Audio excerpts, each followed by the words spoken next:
Guys, ഞാൻ food കഴിക്കാൻ പോകട്ടാ.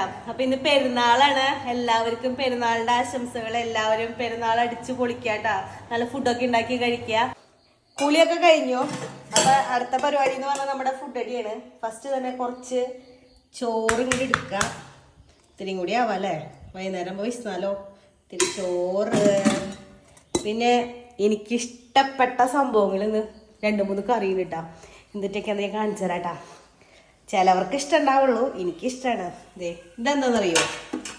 ഇത് നല്ല പോത്തിറച്ചി വരട്ടിയതല്ല, ഇത് നല്ല ലിവർ ഫ്രൈ ചെയ്തതാണ് കേട്ടോ. എനിക്ക് എന്താണെന്നറിയില്ല, ഇത് ഭയങ്കര ഇഷ്ടമാണ്. അപ്പം ലിവർ ഫ്രൈ കുറച്ച് ചോറിൻ്റെ സൈഡിലേക്ക് ഇടാം. പിന്നെ ഇതെന്താണെന്നറിയോ? ഇത് നല്ല കുത്തിപ്പൊടി മുളകൊക്കെ ഇട്ട് കാച്ചിയ ചക്ക ഉപ്പേരി. ഇത് പിന്നെ ചക്കയും മാങ്ങയെന്ന് പറഞ്ഞു കഴിഞ്ഞാൽ ഞാൻ ഒരു സ്ഥലത്തും വിടില്ലതേ. ചക്കുപ്പേരി ലേശം നമ്മുടെ ചോറിലേക്ക് സൈഡിലേക്ക് ഇടാം. പിന്നെ ഇത് മീൻ വറുത്തത്. ഇത് ഏകദേശം കഴിഞ്ഞു. മീൻ വറുത്തത് ഉച്ചയ്ക്ക് വറുത്തതായിരുന്നു. അപ്പം ഒരു പീസും കൂടി ഉണ്ടായിരുന്നുള്ളൂ. അപ്പോൾ ഇത്ര ഐറ്റംസ് ഉണ്ട്. അപ്പോൾ ഇതൊക്കെ കൂടി കൂട്ടിയിട്ട് ഫുഡ് കഴിച്ചിട്ട് വരാം കേട്ടോ. Bye bye.